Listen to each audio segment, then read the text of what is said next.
come down heavy on your cast iron drill and drill ye terriers drill.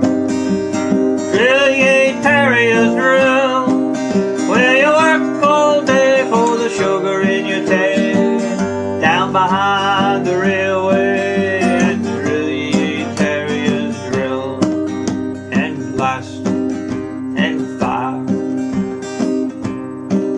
Now our foreman's name was Jim McCann. By golly, he was a blame mean man.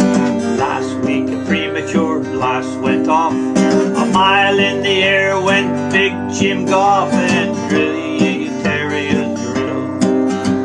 Drill ye terriers drill, where you work all day for the sugar in your tail. Down behind the railway and drill ye terriers drill, and blast and fire.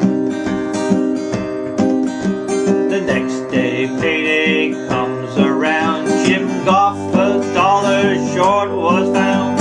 When asked what for came this reply: you were docked for the time you was up in the sky. And drill ye terriers drill. Drill ye terriers drill, where you work all day for the sugar in your tail. Down behind the railway.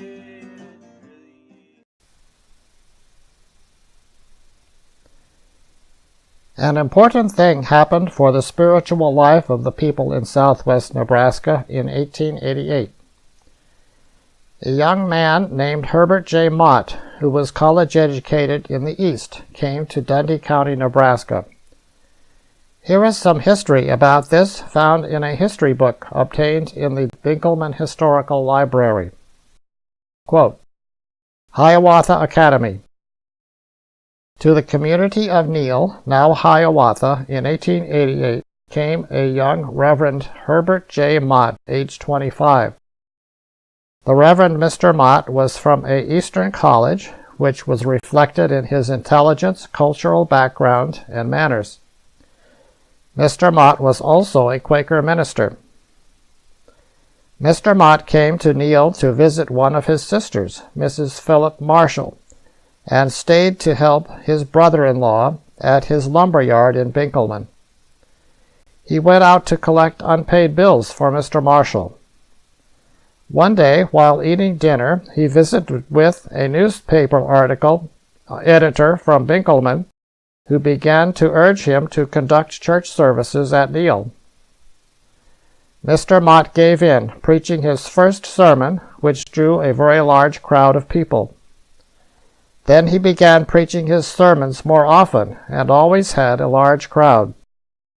He decided that this was the work the Lord had meant for him to do, to help the people of Neal. The Reverend Mr. Mott began to talk of building a high school and have college preparatory courses or cultural training for the young people, but the people of Neal were too poor to build a church and school, so he went back to the east to get financial support. He made connections with people of financial means and held a service. Mr. Mott pleaded from the pulpit on behalf of the settlement of Neal, Nebraska, and came home with money to build an academy to school the young people. It was built a year later in 1889. Some of the best teachers from the East also came to Neal and gave their time and lots of hard work to the academy. They also organized a Friends Church, which started out with a membership enrollment of 100 adults. Here is a map showing the location of Hiawatha. Mr. Mott was instrumental in starting several churches in the counties of Perkins, Chase, and Dundee. This was written about the Greenfield Church near Venango by Watkins' relatives. Quote, the early settlers in southwest Perkins County began meeting together for worship services probably as early as 1888. This date is indicated by conversations in the family stated as taking place in 1888-1890. Herbert J. Mott was a home mission minister of the Religious Society of Friends, a Quaker, that conducted evangelistic meetings in this area at this early time. On May 11, 1889, Sylvester's father, Thomas, died in Morgan County, Indiana. In Family History Notes by Floyd Ford, it said that both Thomas and his wife, Eliza, were members of the Baptist Church. Once I asked my mother, Leela Verl, why her father decided to join the Quaker Church. She told me this story. Once there was a meeting, or series of meetings, where pastors preached and many people decided to repent of their sins and to accept Jesus. There were some Baptist ministers at these meetings and some Quaker ministers. The Baptist ministers busied themselves preparing a place to baptize the people who had decided to follow Jesus. This must have taken some effort, as there was not much free water in Nebraska.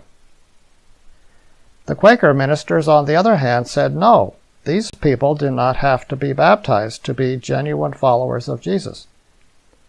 So this created a little conflict.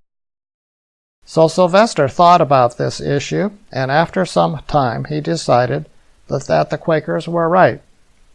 Baptism was not necessary for these people to be genuine Christians. So he joined the Quaker Church. On December 17, 1889, Viola Rosalie, or Rosa, Bourne, died. She was Ellen Arminta Ford's oldest child by her first husband, Samuel Jefferson Bourne.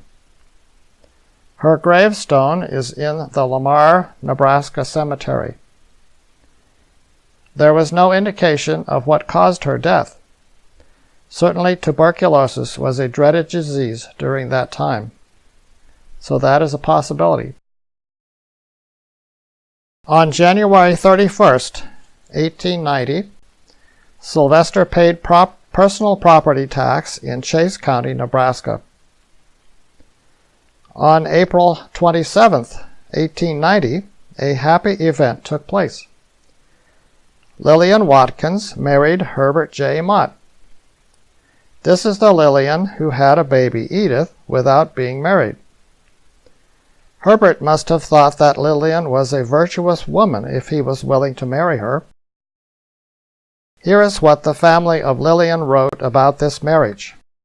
Quote, Herbert Mott was born 31 May 1863 in Monroe, New York, to Washington Irving and Martha Mott.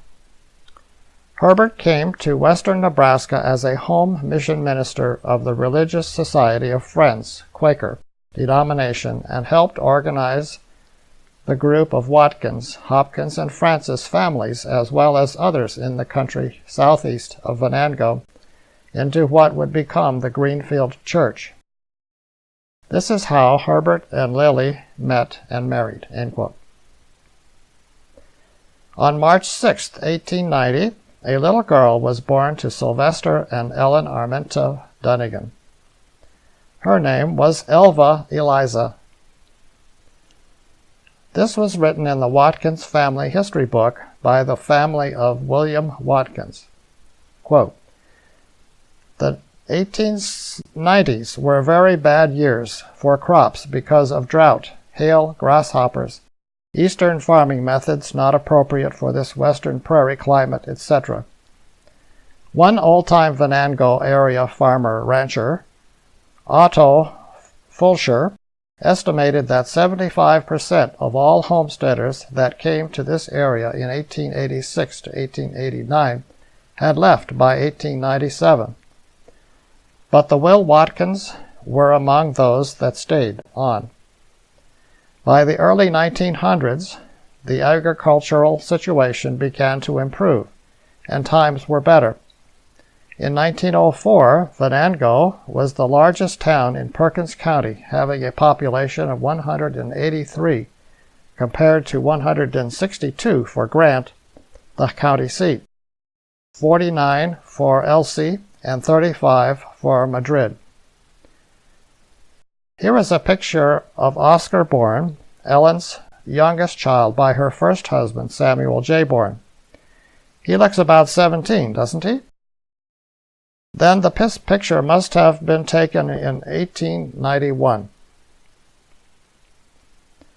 Samuel Dunagan, Sylvester's younger brother, got married on September 22, 1891, in Hendricks, Indiana, to Minnie M. Myrick. Minnie was born in 1866 and in Monrovia, Morgan County, Indiana. Lillian Bourne must have gotten around the countryside some, because we hear that on the last day of the year of 1891 she got married to Andrew Ellsworth Smith. They were married in Imperial, Chase County, Nebraska. Andrew was born on October 17, 1862, in Rose Point, Lawrence County, Pennsylvania. He was 29 years old, and Lillian was 20. Sylvester was 30 years old, and Ellen was 39 years old. Here is a picture of Andrew and Lillian about the time of their wedding.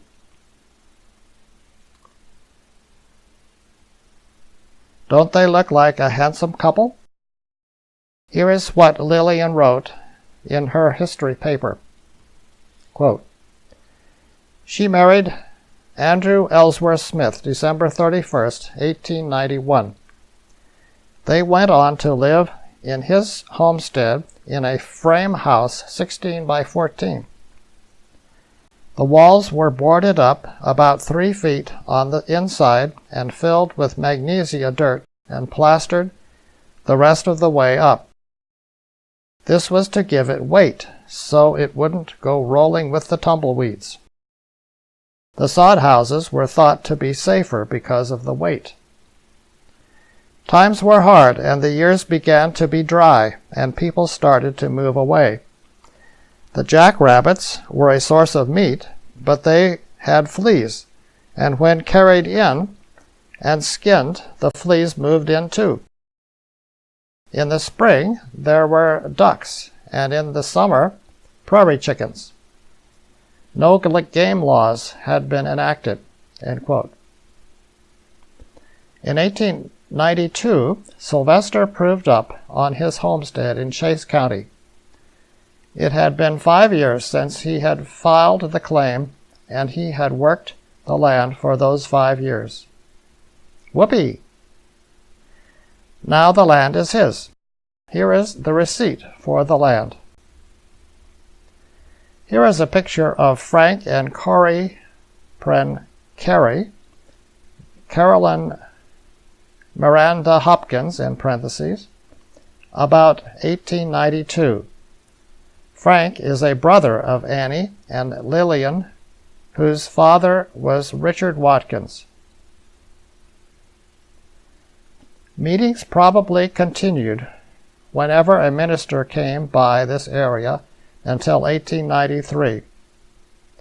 On 15 April 1893, the early settlers of southwest Perkins County, aware of the need for spiritual guidance, desired an organized church.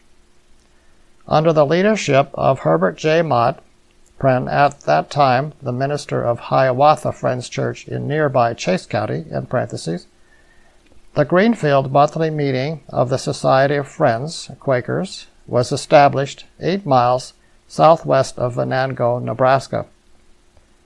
Among the founding members were Annie Watkins and Oscar Bourne.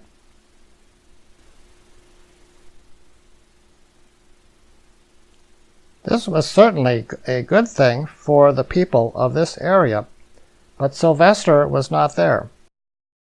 He was on his way to California by covered wagon.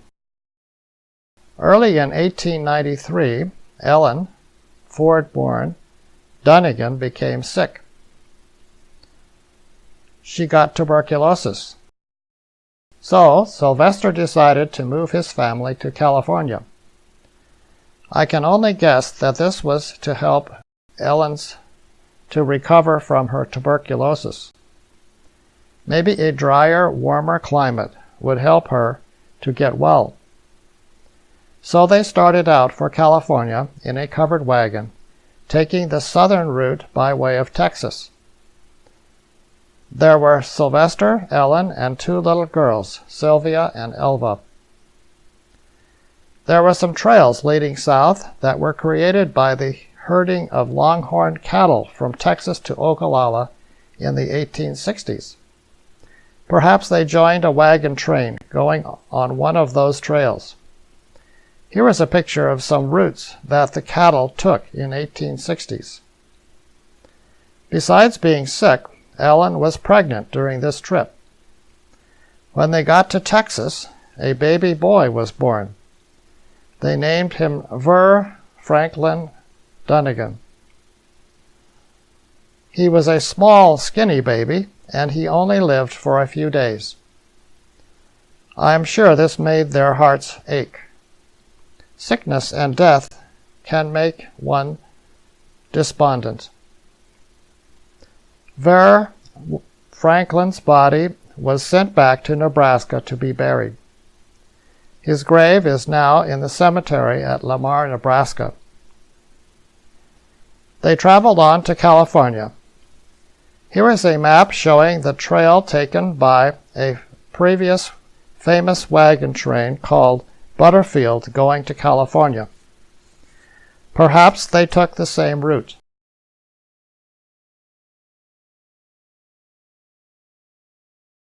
This was the trail from Texas to New Mexico. Across the bottom of the map, you can see the letters Texas, and at the top, New Mexico and Oklahoma, on the left and right. Here is a map from New Mexico to California. If we zoom in to the lower part of California, we can see Yuma, Arizona, and El Centro, California, where I was born. Then, if we follow the trail up and to the left a little more, we can see San Bernardino, just next to the big label Cucamonga. Here are some pictures of Yuma, Arizona, taken in 1959. On the map, this place is called Fort Yuma. Water was available from the Colorado River. When Sylvester and family came to San Bernardino, the time for Ellen had come. She breathed her last there. What a pain in the hearts they must have felt for Sylvester and his two girls, Sylvia and Elva. Ellen was buried in San Bernardino. Well, they summoned their strength to return to Nebraska with heavy hearts, I am sure. Sylvester and two little girls, probably by the same route on which they had come. Evidently, Sylvia and Elva lived with their stepsister, Lillian, born Smith, after their return to Nebraska, since Lillian had gotten married and started a home. Sylvester must have lived alone for a while. Here is a picture of Ver Franklin Dunagan shortly after he was born. Here is a picture of George Ford's second family. He married Emily Frances Cook after divorcing Arminta Carpenter. This picture was taken in Caldwell, Kansas, about 1893. The people in the picture are Anne, Grotus, Isa, Anthony, and Bertha Ford. Here is a picture of Edith Watkins, Lillian Mott's first child. This was taken in about 1894. Here is a continuation of Lillian Bourne Smith's history paper. In 1894, it was so dry the grass didn't start in the spring. The homesteaders were leaving as fast as they could. Some of them traded their land for a team and wagon. Some got money from relatives back east. Land was anywhere from 45 cents to $1 an acre, and there were no buyers. Al started carrying water from the pump and poured it on one spot of grass to see if the roots were dead. He knew if they were, it was time for them to move too. It rained in the middle of June. It was a small cloud and didn't cover much territory, but the homestead was in the center of the downpour. The grass stayed green, and so they remained. But that was about all the rain they got the rest of that summer. On August 9th, 1894, a fat baby boy was added to the homestead. Lillian's little sisters, who were making their home with her since their mother's death, thought that was fine. They knew he would live since he was a fat baby. They could remember losing a poor little baby brother." End quote. Yes, on August 9, 1894, George Perry Smith was born to Andrew Ellsworth and Lillian Bourne Smith. He was a fat baby, and therefore his aunts thought he would live and prosper. Here is a picture of Sylvia and Elva about 1894. In 1895, Ernest Hogan wrote a song called La Paz Mala. This kind of music was called ragtime. It came from an African heritage through the African slaves. Ernest Hogan was one of the popular writers and performers of his day.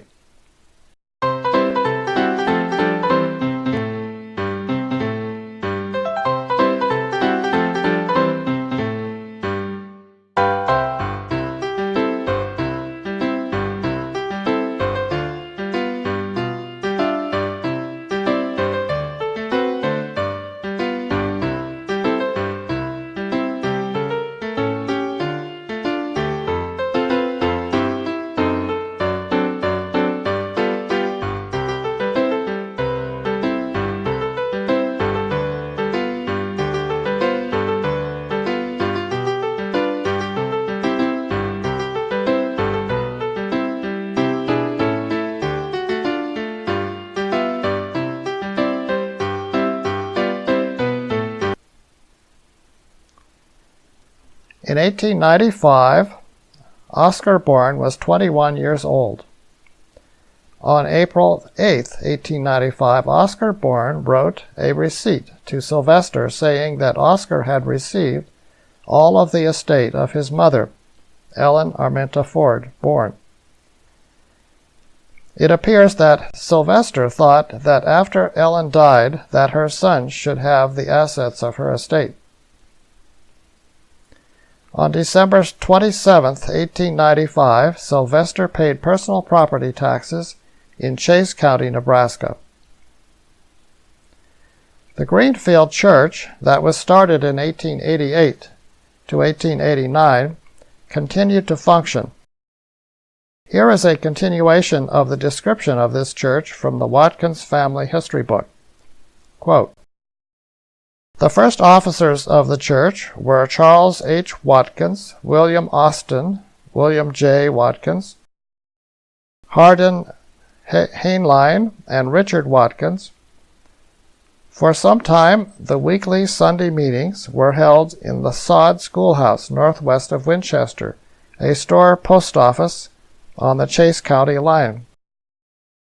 Wishing to have a meeting house of their own, in 1897, the church purchased from L. G. Gordon an old store building in Branson for $65, and at the cost of $7, moved it to a 1-acre site a mile north of Winchester on the homestead of R. E. Watkins, Northwest Quarter, Section 31-940.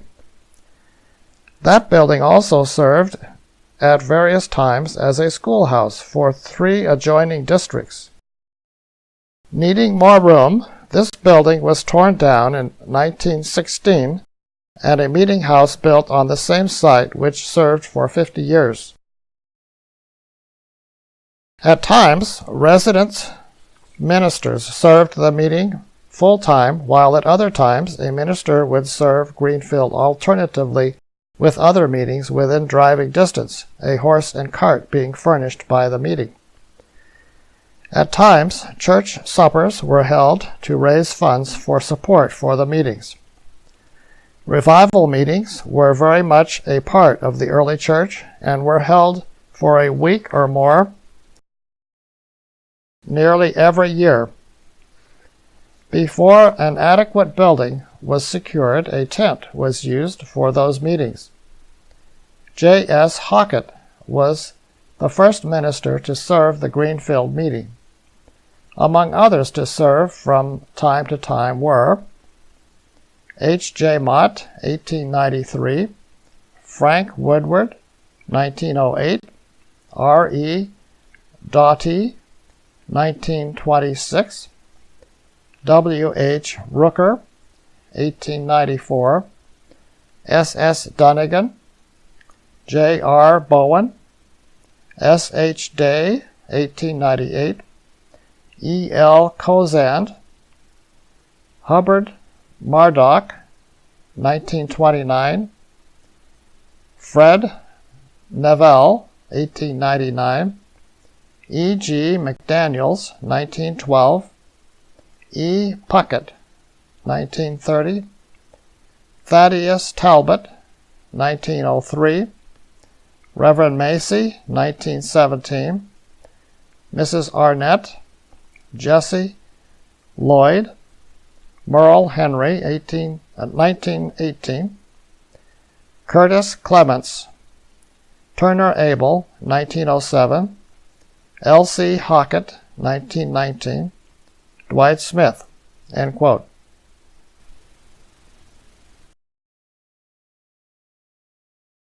So, in 1895 or 6, Sylvester was acting as lay pastor of the Greenfield Church. Church in these times was a place for socialization as well as for worship and instruction. Here is an excerpt from Everett Watkins' article, quote, "The Green Grass of Home," end quote, which was published in the Western Outlook magazine in February of 1977. What is this strange compulsion to go home again? The place where you once were so anxious to leave?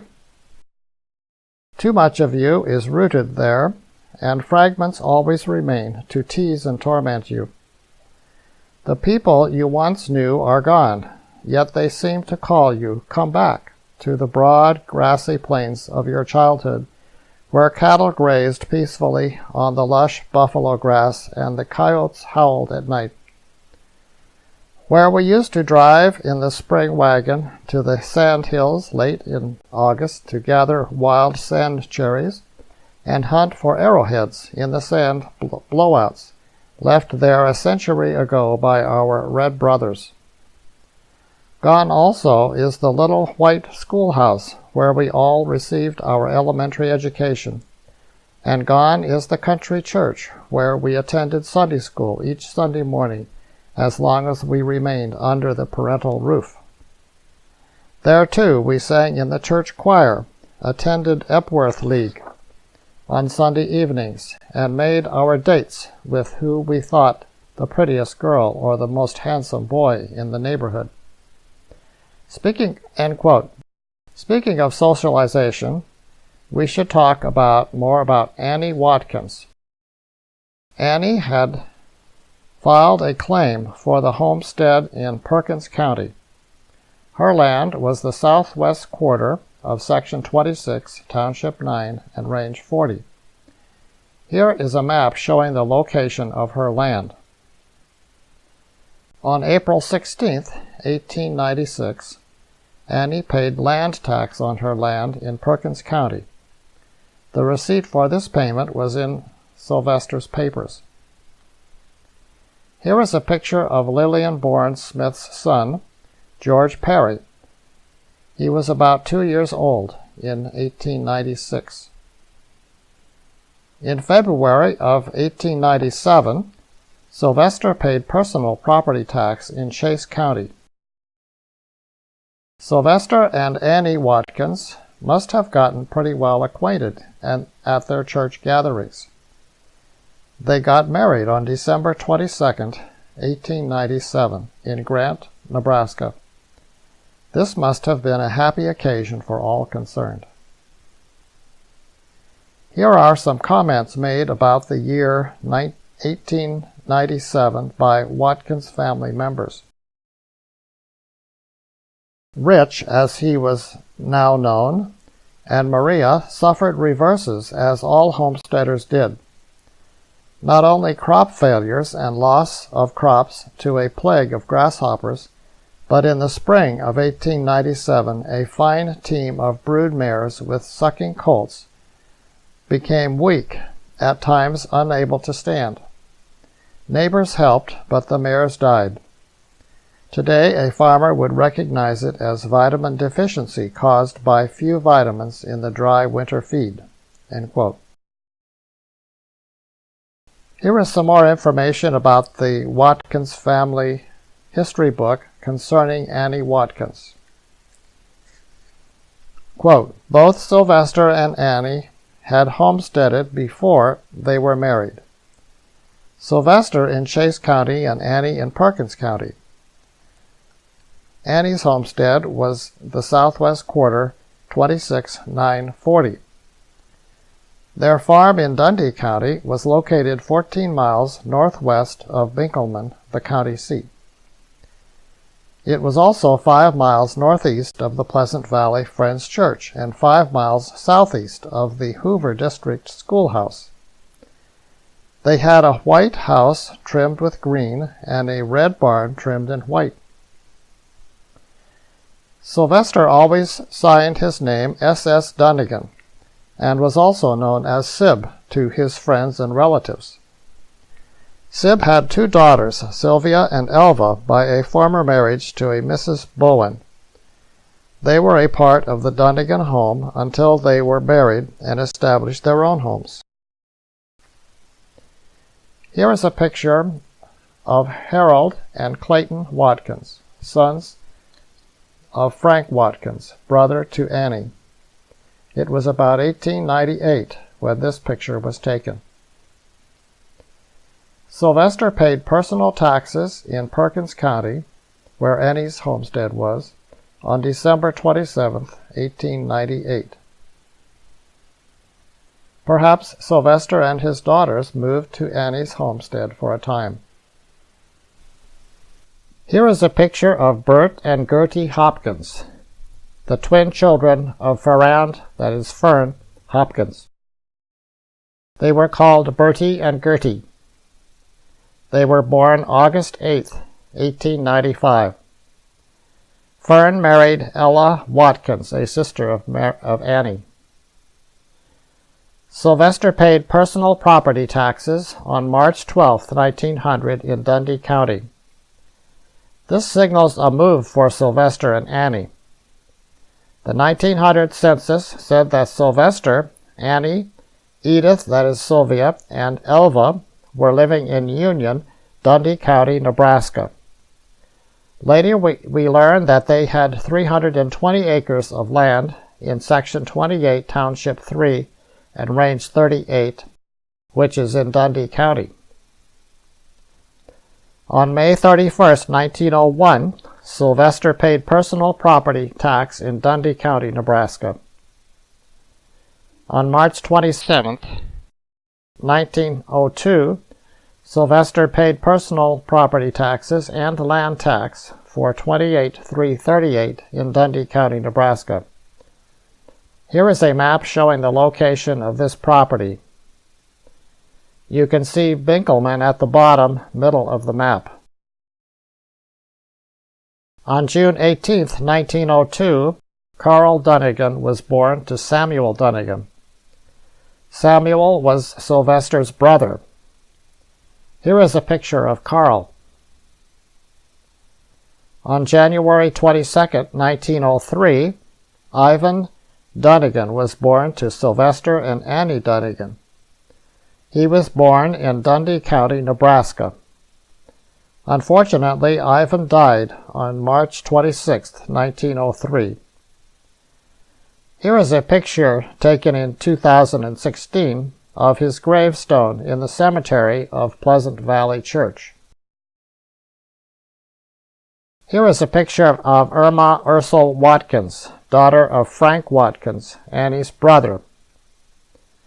Irma was born on April 13, 1900. In this picture, she was 2.5 years old.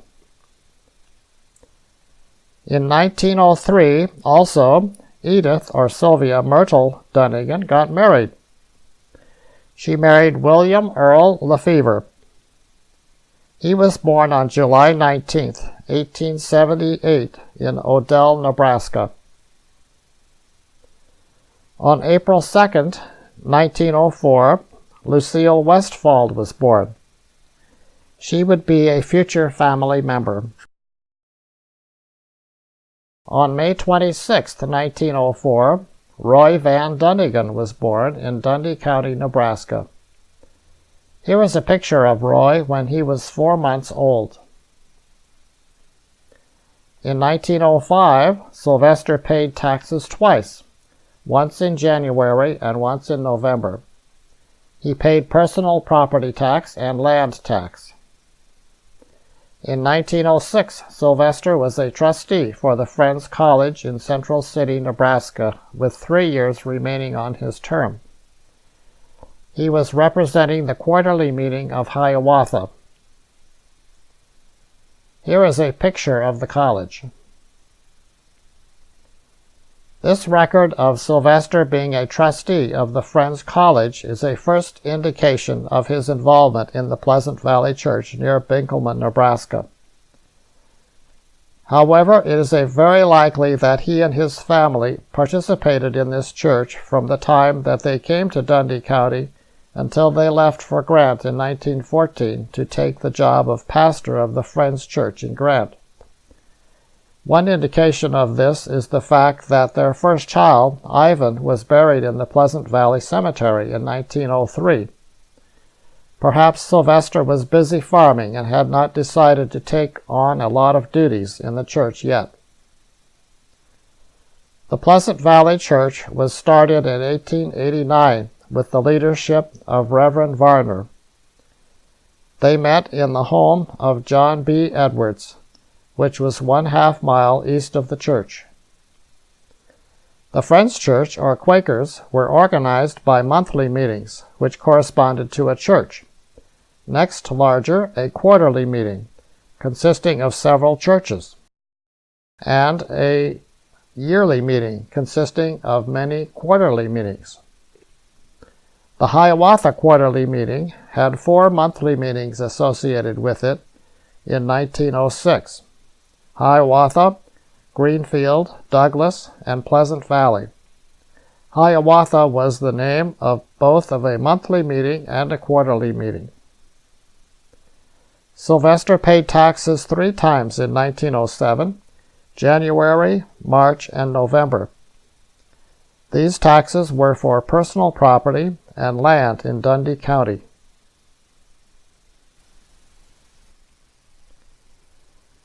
Another very important thing happened in 1907.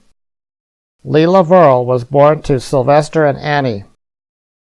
She was born on October 23, 1907, in Dundee County, Nebraska. This was the last child that Sylvester fathered. Several years later, Leela Verl wrote about her life in the Pleasant Valley area. Quote, "I wish I could remember more of my 6 years close to Pleasant Valley Church and 14 miles northwest of Binkleman, where I was born. My first memory is of my mother and I together, me on the floor playing, and she in the rocking chair, which we still have. Next thing I knew, I awakened to find a small pillow under my head and a little wrap over me. I especially like to remember our morning devotions after breakfast. When I finished eating, I would go to the bedroom for a comb, crawl upon my father's lap to be held while Mama read the Bible. Then, when they knelt to pray, I would sit on a chair and comb my father's hair while he prayed, which he never objected to. My brother Roy and I had a nice little hollowed-out place in the sand back of the chicken house that was nice clean sand where we played. When Mother was dressing me one morning in a clean dress, she put on me a clean apron. I remember wondering and asking, quote, "You put a clean dress on me. Why do I have to wear an apron?" End quote. She said, quote, "Well, you and Roy will play in the sand and get dirty, and when our neighbors come over to visit, you can take off your apron and be clean." End quote. I clearly remember thinking, quote, "Well, that is a good idea." End quote. I've been an avid apron wearer ever since. Sunday school and church on Sunday morning and Sunday evening and also on Wednesday evening were regular activities of our family. In cold weather, Roy and I were bedded down on the floor of the buggy, on a comforter, on hay, with another comforter over us. Sunday night I'd go to sleep en route to church and waken Monday morning in my own bed. 5 or 6 miles there and the same back isn't far when you are asleep.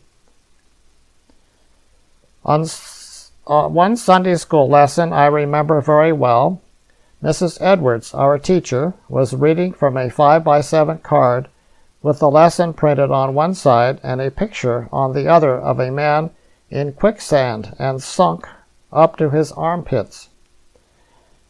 I could not forget that, and often wondered, quote, "Did he really completely sink?" End quote. The teacher would sit in a chair with her back to the wall facing the audience, and we sat facing her. Each Sunday was a very vivid picture painted on my mind. I really enjoyed Sunday school. One summer day, when my father was plowing near the house, my mother sent Roy and me with a half-gallon Caro syrup pail of water for him to drink. About halfway there, I was carrying the pail, and Roy started crying and jumping up and down, pointing at the bucket. I couldn't imagine what was the matter with him. Papa heard him and stopped the team, wound the lines around the brake handle, and ran and jumped over the fence and came to see what was the matter. There was a grasshopper in the pail of water. Relieved that no one was hurt, he poured the grasshopper out, drank some water, and thanked us. He went back to the team and we to the house. My first year in school, Roy and I rode our pony, Indian. One morning, about halfway from school, the saddle turned and the children and saddle slid around to the underneath side of the horse. Roy fell to the ground, got up, and jumping up and down, called, "Verl, hang on! Verl, hang on!" I did, had no trouble. I observed while under there that horses have cowlicks. I had thought that just boys had cowlicks. I just learned in the last years that my feet were strapped into the stirrups.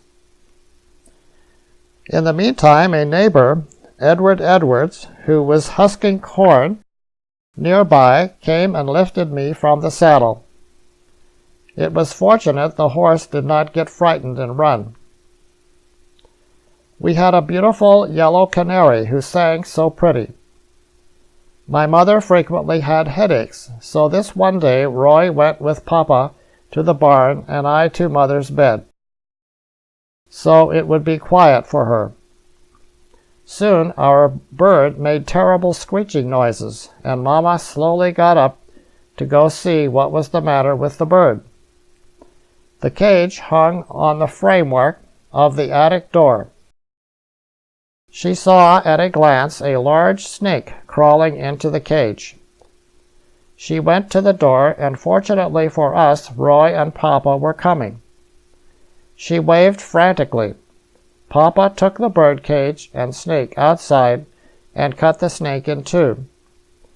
The bird would have lived, but Papa had cut off his feet when he cut the snake in two. As I remember, they never had another bird. That memory is so sad. I remember my father as an early riser, never owned an alarm clock, never needed one. He did his chores, feeding horses, harnessing them, milking the cows by lantern light. He would then come to the house for breakfast and take the lantern to the field and sit on the plow seat, waiting for it to get light enough to see to plow a straight row. Both of my parents felt that whatever you do it well, which was proven in my father's farming, as in many other things he did. I will never forget my mother teaching me to sew by hand between the ages of 7 and 9. She said, quote, "If you only take 2 or 3 stitches, make them small and straight." End quote. Sylvester paid taxes twice in 1908, both personal property tax and land tax for Dundee County. Also, in June of 1908, the Nebraska Yearly Meeting minutes mentioned Sylvester in 3 places. The first was that he was a member of the standing committee called Mission Board, and his term was to expire in 1909. The second was that he was the person to whom documents, presumably printed minutes of the yearly meeting, would be sent, representing the Hiawatha Quarterly Meeting. 18 copies were to be sent to him. The third place states that he was a member of the permanent board of the Nebraska Yearly Meeting, term to expire in 1909. This picture is of Edith Watkins and a friend, Amanda Cole, was taken about 1908.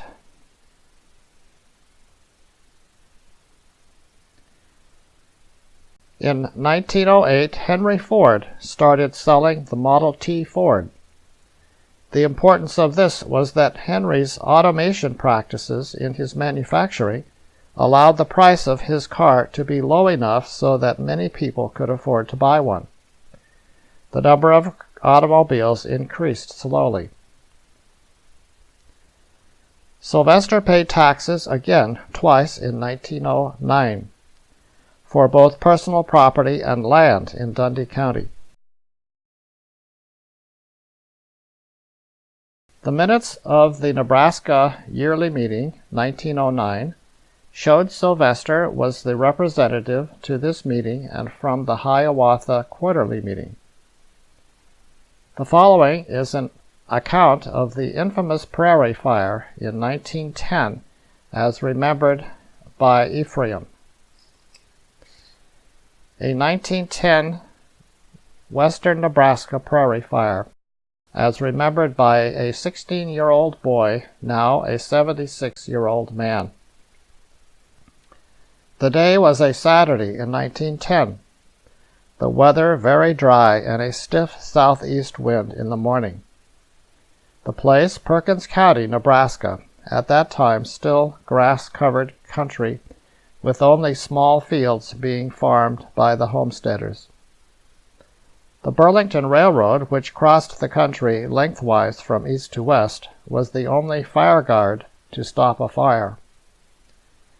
The fire originated on the Colorado-Nebraska line, first burning in a northeast direction toward the railroad. The wind then shifted to the west and increased in velocity to perhaps 50 miles per hour gale.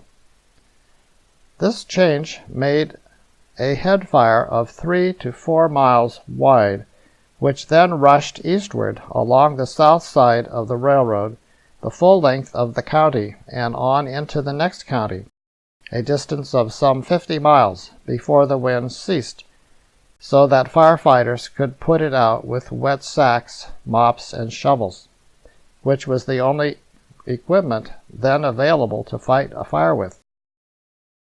My father, myself, and another young man, Ernest Middleton, with the aid of 4 horses on a gang plow, were fighting side fires away from our homes when the wind took the sudden change to the west. This brought the fire over us and our horses and rig, singeing our hair, clothes, and the horses. We then got back to our homes as fast as the horses could go. Our family, due to all 6 children being at home, managed to keep our buildings from burning, with the aid of wet rags and water from the stock tank and the cistern, my youngest brother Elroy then being only 4 or 5 years old. We were just building a new frame house that my brother Everett still lives in, but had not moved into it yet. We were still living in a 3-room sod house in which 4 of us children were born. Many farmers were not as lucky as we, for several farms lost many of their buildings. My uncle, William J. Watkins, living 2 miles from us, lost all buildings, as well as some 40 head of cattle and hogs. My uncle was auctioning a sale in Grant that day, and his wife had gone with him. Their older boys were also away that day, leaving the younger ones at home to face the blaze. The fire was on them before they realized it, and all they could do was run for a plowed field close by and watch their home burn. They then went down to our home, where they were fed and put to bed. My uncle Bill, W.J., and wife got back to their place after an 18-mile drive with horse and buggy to find nothing but a huge ash pile still smoldering in the darkness. They next drove down to our place, where Father informed them that their children were all safe in bed, and they too were added to the much crowded home. Father cared for them all until other arrangements could be made. Of course, other neighbors also came to their rescue in various ways. The situation became worse a few days after, when we got a blizzard and the temperature dropped to near 0. There was no grass left and very little rough feed, as nearly all sacks and hay had burned, even where buildings had been saved. Such a storm on weak, thin cattle only added more suffering and loss for those involved in the path of this, the worst prairie fire ever to hit Perkins County. I could not estimate the dollar loss of the fire. However, I am sure at present standards it would run many hundreds of thousands of dollars. Fortunately, there were no human lives lost, although hundreds of cattle, horses, and sheep had to be destroyed because of severe burns they received from the fire. Such a fire would not now be possible, because there is little grassland left, and graded roads are but a few miles apart all over the country. By E.B. Watkins, Longmont, Colorado. End quote.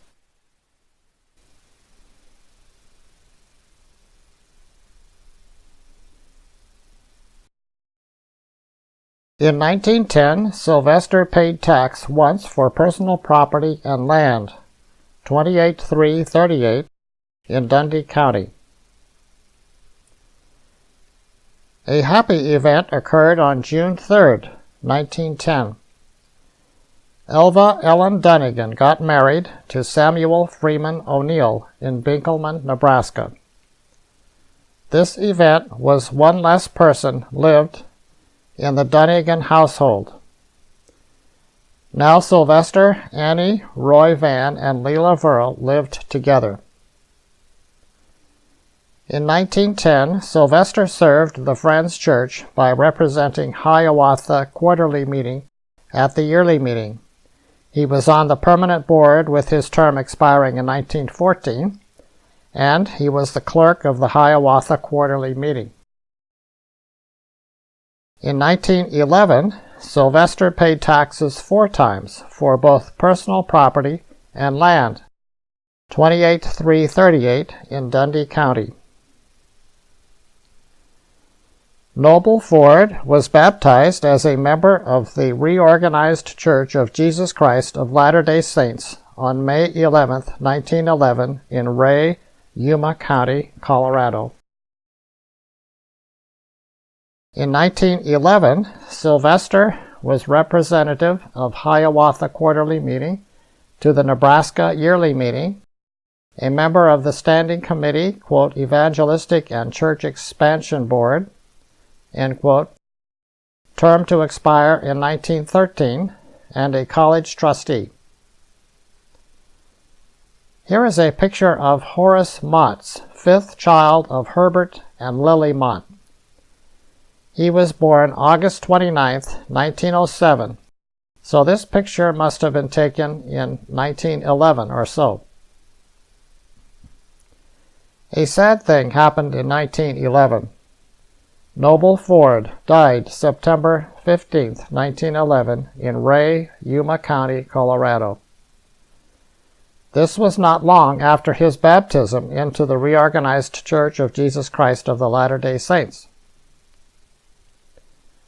Around October 15, 1911, Lillian Bourne Smith and Elva Dunagan O'Neill visited with their Aunt Candessa Dunagan Ford in Maggie, Yuma County, Colorado, according to a newspaper article.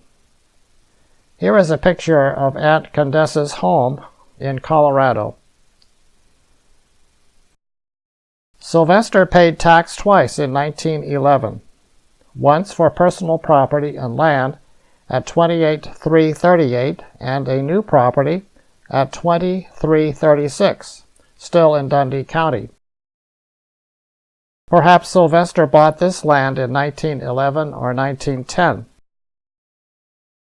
In 1912, Sylvester paid tax once on personal property in Dundee County, Nebraska. In 1912, phonographs were starting to be used. This provided people a way to listen to music without having real musicians performing. Here is a quote from a Wikipedia article, quote, by 1901, 10-inch records were marketed by Johnson and Berlinger's Victor Talking Machine Company. By 1912, the disc audio machines were widely used, end quote. In 1912, Sylvester was on the permanent board of the Nebraska Yearly Meeting of Friends, his term expiring in 1914. He was on the Evangelical and Church Extension Board with his term expiring in 1913, and he was designated to receive documents for the Hiawatha Quarterly Meeting. In 1913, Sylvester paid tax 2 times. He paid land tax for 320 acres at 28,338 and 160 acres at 2336, Dundee County. He also paid $50 for an attorney fee to R.D. Deruliner for a case of Ralph versus Dunagan. Here is a picture of some children taken around 1913, but I do not know who they are. Sylvester was the representative to the Nebraska Yearly Meeting of Friends from the Hiawatha Quarterly Meeting in 1913, and also a member of the Evangelistic and Church Extension Board with his term to expire in 1915. He lived in Binkelman, Nebraska. In 1914, Sylvester paid tax twice in Dundee County, once for personal property and once for land, 28,338 and 2336. Sylvester was the representative to the Nebraska Yearly Meeting of Friends from the Hiawatha Quarterly Meeting in 1914, and a member of the Evangelistic and Church Extension Board with his term to expire in 1915. He was on the Permanent Board with a term to expire in 1919. He lived in Binkleman, Nebraska.